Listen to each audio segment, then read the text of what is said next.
Hello बच्चों, कैसे हैं आप सब लोग। उम्मीद करता हूं कि सब बहुत बढ़िया होंगे और बहुत मजे कर रहे होंगे और एग्जाम की तैयारी भी बहुत बढ़िया से कर रहे होंगे। जैसा कि आपको पता है, हम कुछ एक्सपेक्टेड क्वेश्चंस फॉर बोर्ड्स 2025 को डिस्कस कर रहे हैं आजकल, और उसकी हमने एक प्लेलिस्ट बनाई है जिसकी आज हम थर्ड वीडियो मतलब लेक्चर नंबर 3 हम लोग बना रहे हैं। और अभी हम चैप्टर नंबर 1 के ही रिवीजन में हैं।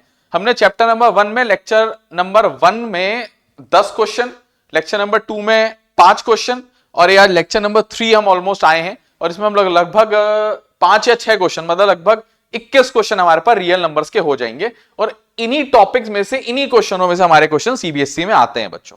ठीक है ना, इधर उधर बहुत कम होता है क्योंकि बोर्ड्स थोड़ा सा प्रीवियस ईयर या इंपॉर्टेंट चीजों को फोकस करके ही चलता है। तो चलते हैं बच्चों इस लेक्चर की तरफ और शुरुआत करते हैं इस लेक्चर के क्वेश्चन नंबर 1 की। ठीक है, और नेक्स्ट जो लेक्चर नंबर 4 आएगा ना बच्चों, उसमें हम लोग लास्ट में क्या करेंगे, क्या कहते हैं, एक तो हमारा ये लेक्चर यहाँ पे जहां पे खत्म होगा, ये रियल नंबर के इंपॉर्टेंट क्वेश्चंस भी खत्म हो जाएंगे। ठीक है, हम लोग लेक्चर नंबर 4 से चैप्टर नंबर 2 हमारा लीनियर इक्वेशन में पहुंच जाएंगे बच्चों। ठीक है ना, या पहले पॉलिनोमियल ही करा देंगे। जनरली मैं पहले लीनियर इक्वेशन, फिर पॉलिनोमियल, फिर क्वाड्रेटिक, इस तरीके से पढ़ाता हूं। जो भी होगा देखेंगे, मतलब लेक्चर हम चैप्टर वाइज डालते रहेंगे। चैप्टर वाइज मतलब 2-2-3-3 लेक्चर में एक चैप्टर, 2-2-3-3 लेक्चर में एक चैप्टर, हर चैप्टर में 20-21 30 ऐसे क्वेश्चंस कराएंगे और ऐसे ही तुम्हारा रिवीजन पूरा कराएंगे बच्चों। तो लेक्चर नंबर 3 के आज क्वेश्चन नंबर 1 की तरफ चलते हैं। ठीक है ना, लेक्चर नंबर 3 के क्वेश्चन नंबर 1 की तरफ चलते हैं और देखते हैं इस क्वेश्चन में हमारे पास क्या है। ठीक है, मैं कह रहा हूं क्वेश्चन नंबर 1 बहुत ही बढ़िया क्वेश्चन है। ठीक है, बहुत बढ़िया क्वेश्चन है और बहुत बच्चों को ये सॉल्व करने में दिक्कत करता है। ठीक है, बहुत बच्चों को ये सॉल्व करने में दिक्कत करता है। ये क्वेश्चन आप जब देख रहे होगे तो आपको याद आ रहा होगा कि आपके ये स्कूल टीचर ने तुम्हें तुम्हारे यूनिट टेस्ट या हाफ ईयरली या प्री बोर्ड्स में दिया होगा। कुछ लोग के 1 प्री बोर्ड हुए, कुछ के 2 हुए, कुछ लोग के तो 3rd प्री बोर्ड भी चल रहे हैं। तो ये क्वेश्चन उनके लिए बहुत इंपॉर्टेंट है बच्चों, ये देते हैं, स्कूल वाले भी देते हैं और बोर्ड्स में भी आ सकता है क्योंकि आउट ऑफ सिलेबस क्वेश्चन नहीं है, कंसेप्चुअल थोड़ा सा यूज होता है इसमें। ठीक है, मैंने कहा सॉल्व करते हैं। 2 नंबर हैं वो 2:3 है। मैंने कहा ना, जब भी नंबर रेशियो में ले लो, दिए हो तो उनको लेट कर लो। Let 2 numbers be 2x and 3x। 2:3 दे रखे हैं ना, 2x और 3x ले लो। एक नंबर 2x ले लो, एक नंबर 3x ले लो, x से x काट दो, आ गया 2:3। 2x 3x ले लो, 2y 3y ले लो, है ना। तो ऐसे लेट करते हैं बच्चों इस क्वेश्चन में। Let the 2 numbers be 2x and 3x, और इन दोनों नंबरों का एलसीएम आप लोग को दे रखा है। LCM 2x LCM 2x 3x आप लोग को दे रखा है इक्वल टू 180। बात क्लियर है? अच्छा जी, ये भी ठीक हो गया। उसके बाद हमसे कह रहा है HCF निकाल दो 2x 3x का। मैंने कहा कोई समस्या नहीं है, HCF निकाल देंगे। मैंने कहा दे क्या रखा है, मैंने कहा दे रखा है एलसीएम। मैंने कहा एलसीएम दे रखा है 2x 3x, इन्हें दे रखा है। मैं भी एलसीएम इसका निकालने की खुद से कोशिश करता हूं। मैंने कहा एलसीएम निकालने के लिए मुझे 2x का प्राइम फैक्टराइजेशन करना पड़ेगा। मैंने कहा 2 into x आएगा। मैंने कहा 3x का करना पड़ेगा, 3 into x आएगा। मैंने कहा एलसीएम होता है बराबर, मैंने कहा एलसीएम होता है all the factor raise to their highest power. मैंने कहा सारे फैक्टर लेने पड़ते हैं और उनकी हाईएस्ट पावर लेनी पड़ती है। मैंने कहा एक फैक्टर हमारे पास 2 है, मैंने कहा एक फैक्टर हमारे पास 3 है, और मैंने कहा एक फैक्टर हमारे पास x है। तो लीस्ट कॉमन मल्टीपल में हमें सारे फैक्टर लेने पड़ते हैं raise to their highest power. 2 की हाईएस्ट पावर 1 है, 3 की हाईएस्ट पावर 1 है, x की हाईएस्ट पावर 1 है। तो मैंने कहा इस हिसाब से जो हमारा एलसीएम आ जाएगा 3 2 6 इंटू x आ जाएगा। ठीक है, मैंने कहा इसके हिसाब से मुझे ये x की वैल्यू मिल जाएगी। मैंने कहा क्योंकि बट एलसीएम हमें 180 दे रखा है, इस वैल्यू को मैं इसमें इंसर्ट कर दूंगा तो मेरे को 180 बराबर मिल जाएगा 6x। इससे मेरी x की वैल्यू बच्चों आ जाएगी। ठीक है, इससे मेरी x की वैल्यू आ जाएगी। मैंने कहा 180 इक्वल टू 6x। मैंने कहा या x इक्वल टू 180/6। मैंने कहा इसको काट दूंगा, x की वैल्यू कितनी आ जाएगी बच्चों, 6 3 18, 30 आ जाएगी बच्चों x की वैल्यू। x की वैल्यू क्या आ जाएगी, 30 आ जाएगी। अब मेरी बात सुनो, मुझे निकालना है HCF। मुझे क्या निकालना है, HCF। मैंने कहा जो HCF होता है वो बराबर होता है, मैंने कहा HCF किसके बराबर होता है, मैंने कहा HCF निकालने के लिए मैंने कहा एक तो तरीका यहीं से अपना सकते हो तुम HCF निकालने का, ये प्राइम फैक्टराइजेशन जो कर रखा है इसमें common factor raise to their least power, common factor दोनों में x है, x raise to the power least मतलब 1, x ही इसका HCF भी होगा। एक तरीका तो यह है जी। मैंने कहा एक तरीका और अपना सकते हो आप लोग क्योंकि समझदार हो। मैंने कहा HCF 2x, 3x into LCM 2x, 3x equal to a into B होता है वैसे तो, है ना, यही होता है जी। मैंने कहा यही होता है ना, a इंटू बी मतलब 2x इंटू 3x, यही होता है फिर फॉर्मूला। और मुझे x की वैल्यू पता है, मैंने कहा HCF मुझे निकालना है, सही बात है। मैं तो सीधे भी आंसर निकाल देता लेकिन थोड़ा लेंदी कर दे रहा हूं। LCM मैंने कहा 180 दे रखा है, equal to 3 2 6 into x into x square. मैंने कहा HCF 2x आएगा 30 answer, 6 into x square upon 180 आ जाएगा। एक्स स्क्वायर मतलब होता है बच्चों 6 इंटू 30 का स्क्वायर अपॉन 180। मैंने कहा 6 3 18, 30 कटेगा, 30 से 30 का स्क्वायर कटेगा, मैंने कहा बच जाएगा 30। तो इस हिसाब से मेरा जो HCF आ गया है, वो भी यही आया है जो अभी आ रखा है 30। ठीक है, मुझे पहले ही पता चल गया था HCF, मैं डायरेक्ट भी कर सकता था बच्चों, मैं इतना बवाल ना करके यहां पे x की वैल्यू आ गई, यहीं पे x को खत्म कर सकता था। मैं लिखता जो HCF होता है इक्वल टू क्या होता है, common factor raise to their least power. मैंने कहा कॉमन फैक्टर दोनों में है x, कॉमन x ही तो है, 2 और 3 तो अलग अलग हो गए, तो x लिखता, x की पावर लीस्ट, ऊपर वन है नीचे भी वन है तो 1 ही लीस्ट हो गई, x की पावर 1 मतलब 30। मैंने कहा डायरेक्ट भी आंसर आ जाता, इतना बवाल करने की जरूरत नहीं है, मैं इसका आंसर यहीं पे भी निकाल सकता था। बात क्लियर है? वो तुम्हारी मर्जी है, तुम इसको कैसे करना चाहो, कोई दिक्कत नहीं होनी चाहिए। Please pause the video to note it down, please pause the video to note it down. चलते हैं बच्चों अगले क्वेश्चन की तरफ, और क्वेश्चन नंबर 2 की तरफ चलते हैं और देखते हैं कि 3 बेल हैं एक रेगुलर इंटरवल टाइम में। मैंने कहा ही था जब कोई चीज रेगुलर इंटरवल टाइम में रिपीट करे वो दोबारा कब एक साथ बजेंगी या कब वो चीज एक साथ होगी, उसके लिए हमेशा उसूल बना लो जी। ऐसे चीजों में हमेशा उसूल बना लो, एलसीएम निकालना होता है, ठीक है। और एक और रास्ता भी बताया था मैंने लास्ट, अगर तुमने लेक्चर नंबर 1 और 2 नहीं देखे तो प्लीज बच्चों विजिट करो और लेक्चर नंबर 2 और 1 दोबारा से देखो, बहुत मजा आएगा आपको, बहुत अच्छी चीजें सीखने को मिलेंगी। मैंने कहा एक बेल 4 मिनट में बज रही है, एक 7 में, एक 14 में। अब तीनों साथ कब बजेंगी बच्चों? 14 मिनट के बाद ही तो बजेंगी ना, मिनिमम 14 मिनट तो लेंगी ये दोबारा बजने में। बात क्लियर है? तो मतलब है जब तुम्हें इन नंबरों से बड़ा नंबर चाहिए होता है तो ऐसे केस में एलसीएम निकाल लिया करो, जब छोटा चाहिए होता है तो एचसीएफ निकाल लिया करो, क्योंकि एलसीएम बड़ा होता है, सबको पता है। तो मैंने कहा मुझे इसमें निकालना पड़ेगा एलसीएम 4 मिनट, 7 मिनट और 14 मिनट का।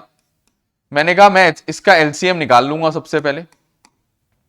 मैंने कहा 4 के फैक्टर हो जाएगा 2 इंटू 2 मतलब 2 का स्क्वायर लिख दूं सीधा। मैंने कहा 7 का फैक्टर हो जाएगा 7। मैंने कहा 14 का फैक्टर हो जाएगा, एक बार 2 से डिवाइड करूंगा, एक बार 7 से करूंगा।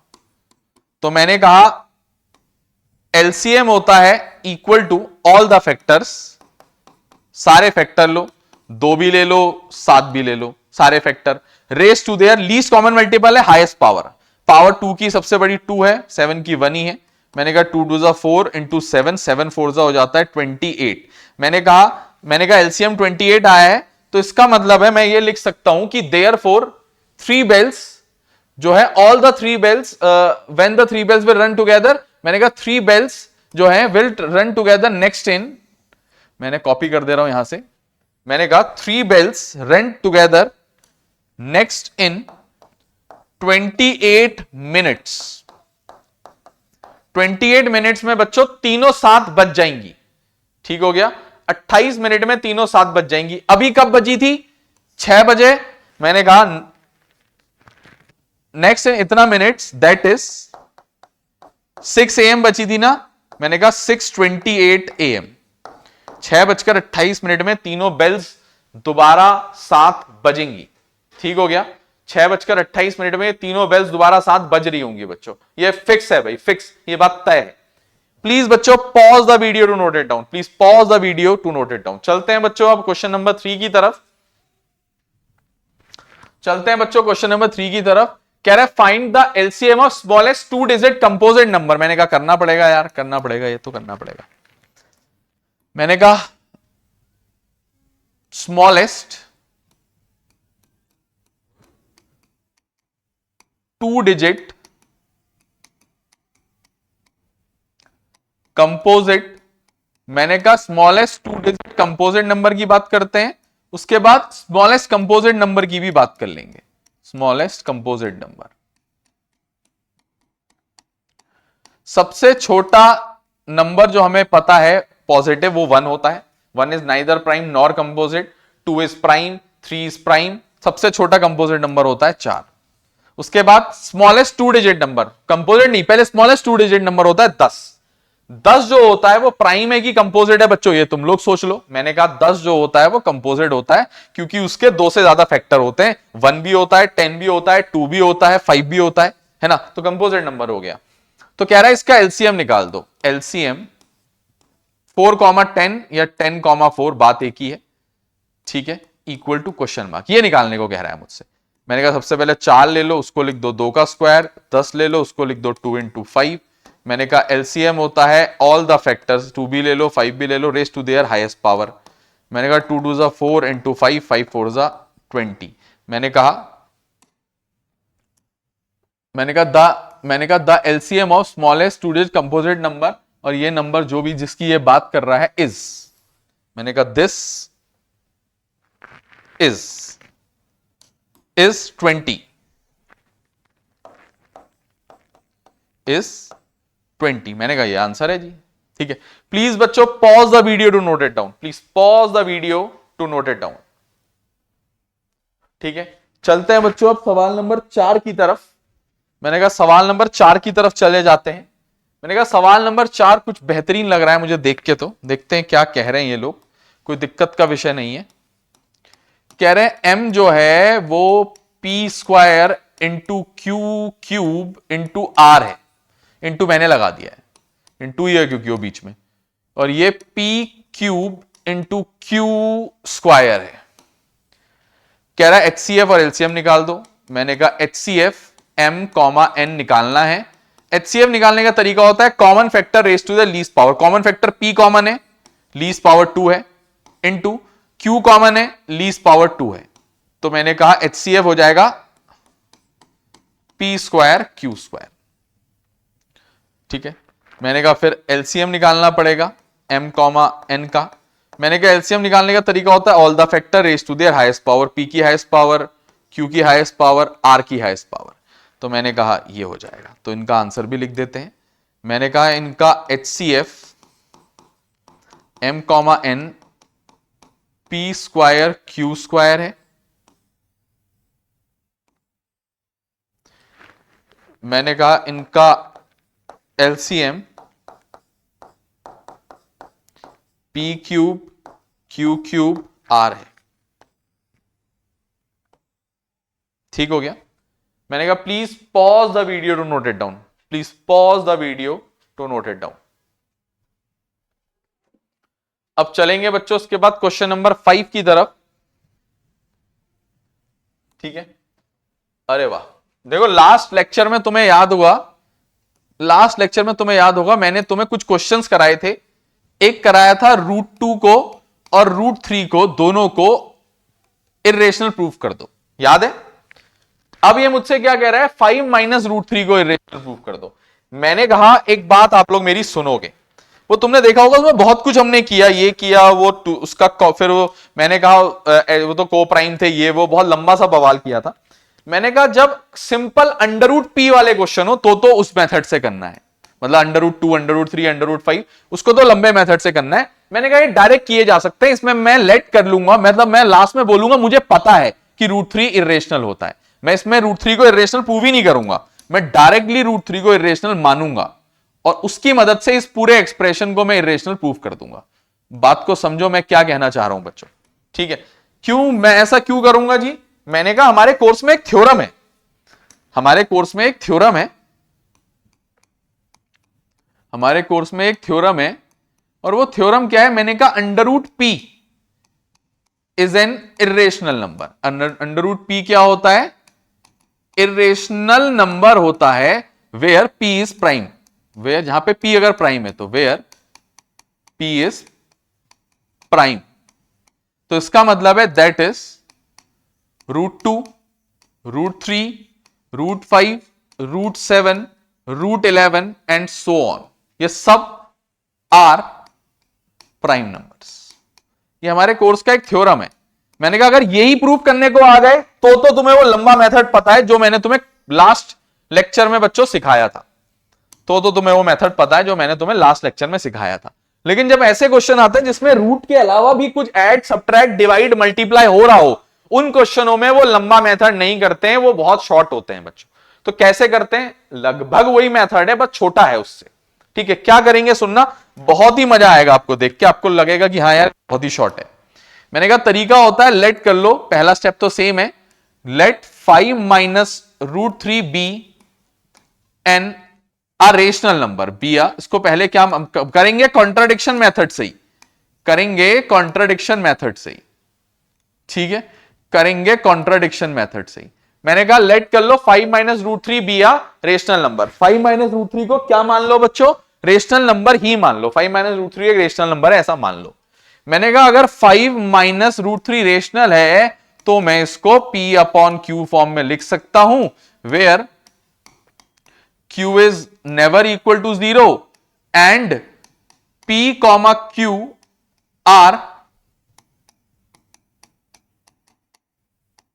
co-primes, where P comma Q are co-primes, where P comma Q are co-primes।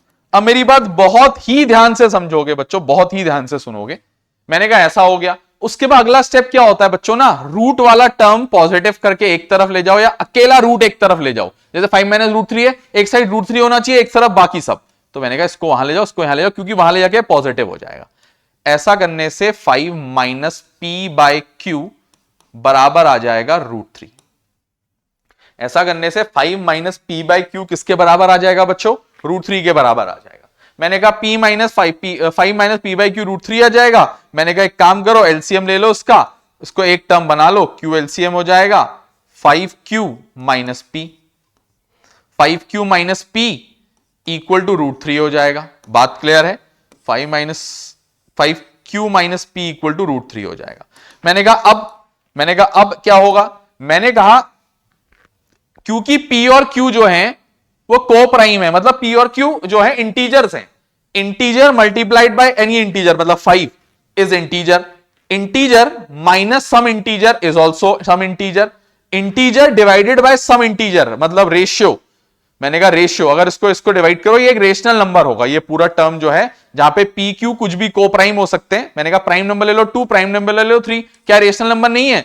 मैंने कहा कोई प्राइम नंबर ले लो, उसको 5 से मल्टीप्लाई कर दो, उसमें से कोई प्राइम नंबर माइनस कर लो, उसको डिवाइड करो किसी दूसरे प्राइम नंबर से। मैंने कहा क्या 5, मैंने कहा 5 2 10, 10 माइनस 3 7, 7/3, क्या ये रेशनल नंबर नहीं है? मैंने कहा रेशनल नंबर है। मैंने कहा मैं ये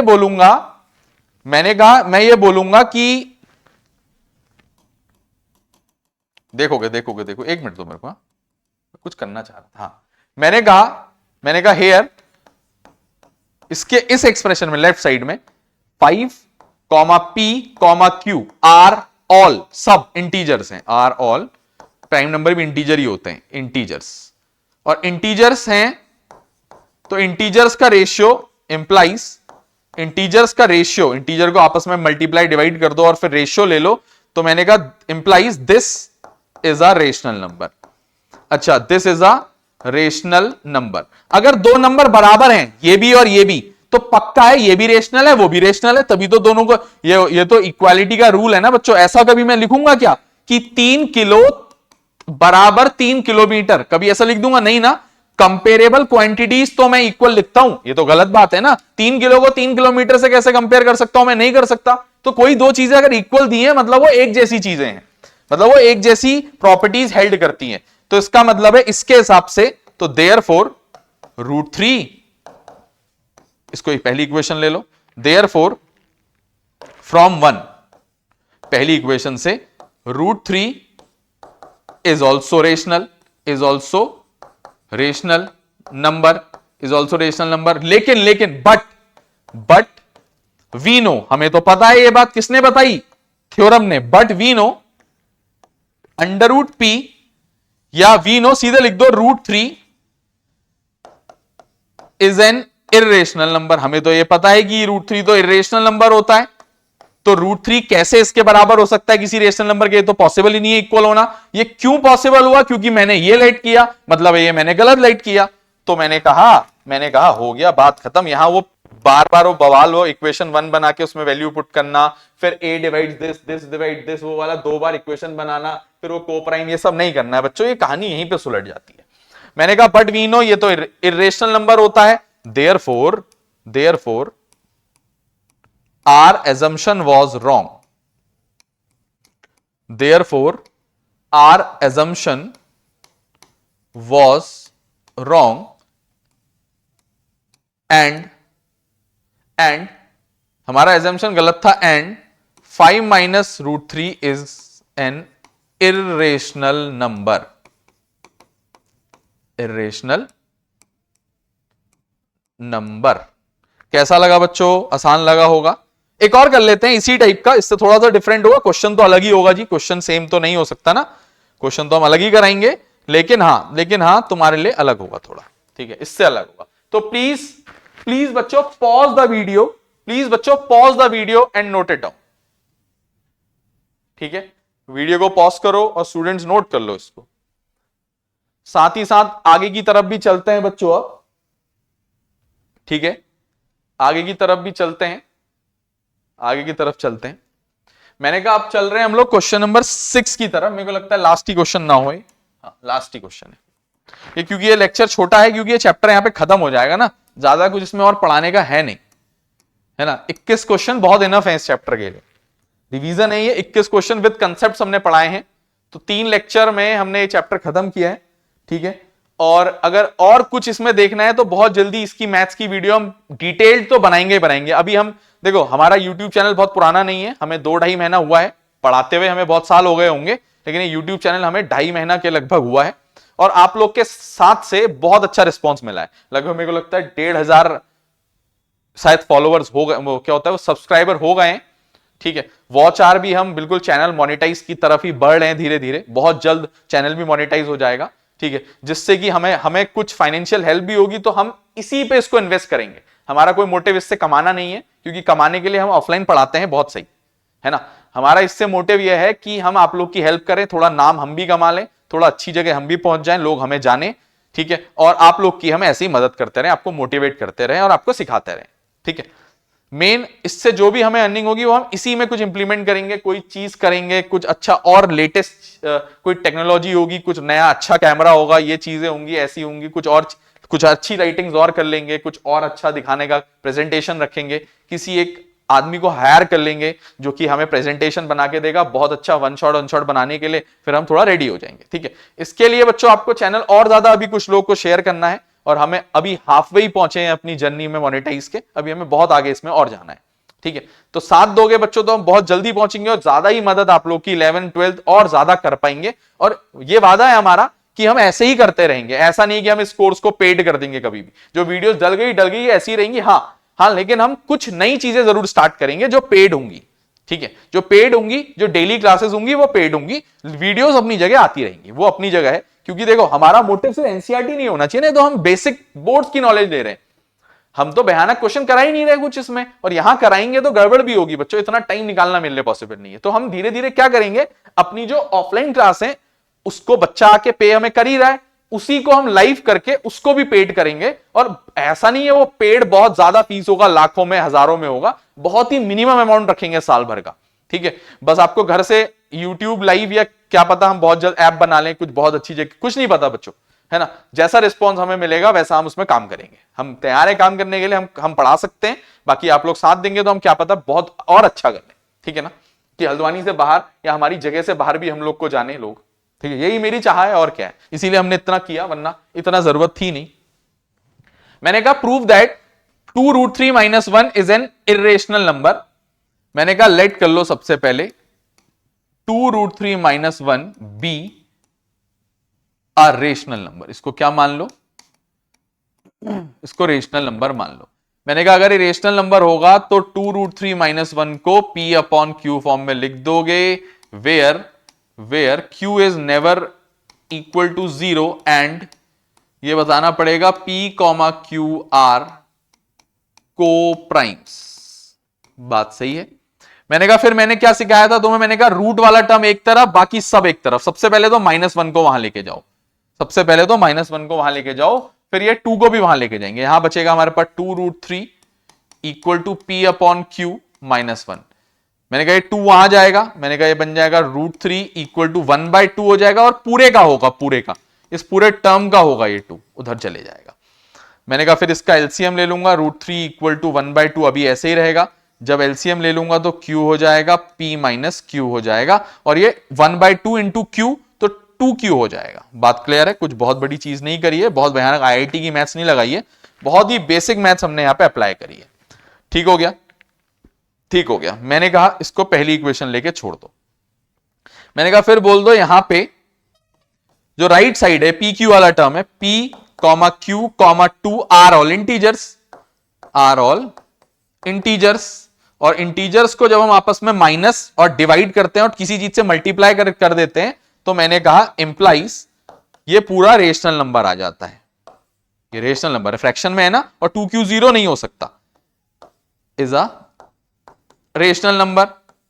और फ्रॉम 1 क्योंकि ये √3 के इक्वल लिखा है, फ्रॉम 1, देखो क्योंकि यहीं पे तो कहानी बिगड़ती है इस क्वेश्चन की। सुनो बात को, सुनो आराम से सुनो।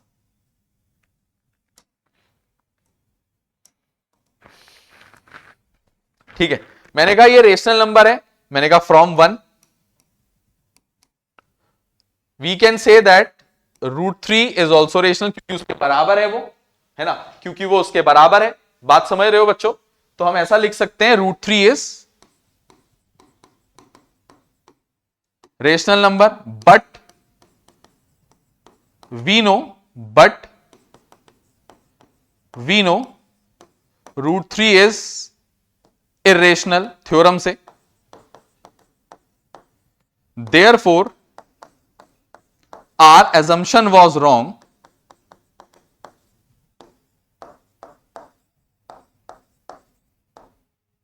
and 2√3 - 1 is an irrational number। हो गया बच्चों? हटते हैं बच्चों, हटते हैं, नोट कर लो please, pause the video to note it down, please pause the video to note it down.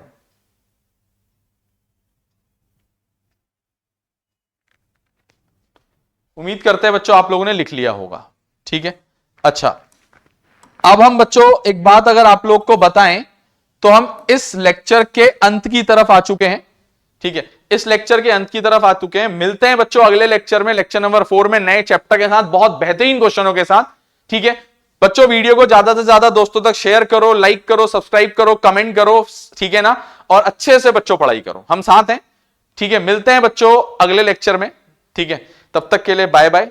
ठीक है, और हमारी साइड से आप सब लोगों को हैप्पी मकर संक्रांति। ठीक है, thank you so much for watching.